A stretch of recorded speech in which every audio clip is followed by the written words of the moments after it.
miyaanaad ka cabsanayn ugu yaraan maalin ilmaha yar markuu banka qiyaamo la joojiyo timihiisa isla markiiba caddaan isku bedeli doonaan yawma tabyadu wujuhun wa taswadu wujuh waa maalin wajiyada qaarna ay iftiimayaan baa ilaahay yidhi qaarna wajiyadu ay madoobaanayaan yawma yafiru almaru min akhiihi waa maalinta qofku hooyadii walaalkii ubadkii xaaskii ay kala baxsan doonaan maanta waa la isku yaacayaa adduunyada waa la isku yaacayaa hadday dhibaata timaado dadku dhibaatada maanta waa iska kaalmaysanayaan nin walba kii halka jooga dadkiisii waxbuu u diraya laakiin qiyaamaha cidna cid wax u diri mayso hooyadaadii macaanayd ee ku dhashay haddii la yidhaahdo miisaanka ayaa lagu hayaayo hal xasana ayaa ka dhiman ee sii hadday xasanaysa jannay galaysaa qof kasta wuxuu leeyahay maalintaa may ilaa naftayda jannahan ku hubsanaya cid ma aqaana buu leeyahay yawma laa tamliku nafsun linafsin shay'a walamru yawmaydin lillaah yawma laa yanfacu maalun walaa banuun ilaa man ata allaha biqalbin saliim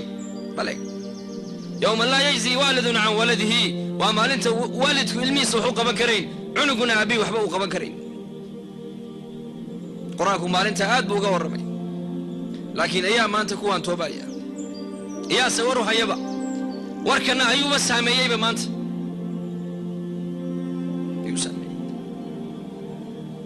xasan albasri ayaa raabica ayuu ku yidhi miyaad guursatida waxay tidhi imaam xasanow waxay tidhi afar aayadood oo qur-aanka afar mas'aladood oo qur-aanka ku taalla ayaa walwalkii ayaa raaxadii iyo hammigii iga qaada bay tidhi waxay tidhi qur-aanku waxa uu noo sheegay in maalinka qiyaamaha dadku ay laba u kala baxa inay dadku laba u kala qaybsamayaan qolana kitaabka midigtay ka qaadan qolana bidixday ka qaadan labadan qoloqoladan ku jira iyo caddayn bay tidhi qur-aanku waxa uu noo sheegay miisaanka in acmaasha la saaraayo qofka khayrkiisa cuslaadana janno inuu ku waariyaayo qofka sharkiisa cuslaadana naarta inuu ku hoyanaayo labadaa midaan ku jira ay kala caddayn bay tidhi